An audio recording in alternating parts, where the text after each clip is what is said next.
La question en poursuite de l'ancien président de la République, le Premier ministre, relève de multiples inquiétudes au vu de la société, dont la juridiction compétente à pouvoir le condamner.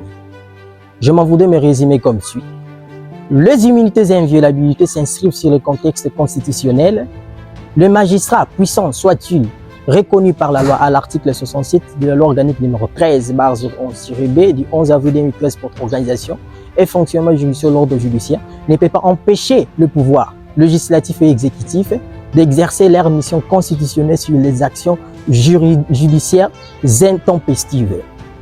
Cela ne constitue aucun avantage personnel à celui qui bénéficie d'immunités et inviolabilités, mais plutôt vise la protection à la fonction des membres législatifs et exécutifs. Parce qu'une fois la fonction cesse, les immunités disparaissent.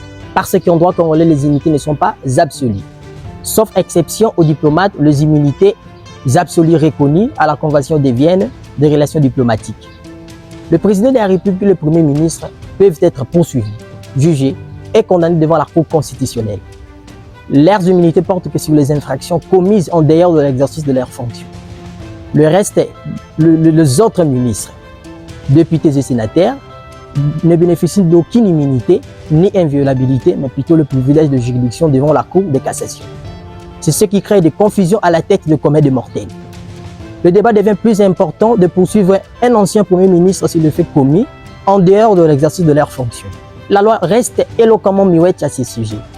La jurisprudence tranche en mettant en évidence la qualité de l'agent au moment de commission des faits, sauf si à démontrer au moment de poursuite que l'agent aurait revêtu des privilèges de juridiction. À mon sens, l'ancien Premier ministre ne bénéficie ni d'immunité ni d'inviolabilité, mais plutôt le privilège de juridiction devant la Cour constitutionnelle.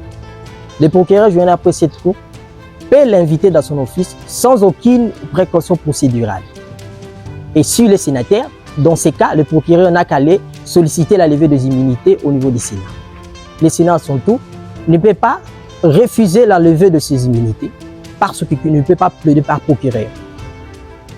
Prochainement, nous allons examiner l'arrêt rendu à la Cour constitutionnelle sur ce sujet pour savoir si a respecté la loi ou s'est penché au revirement jurisprudentiel. Merci.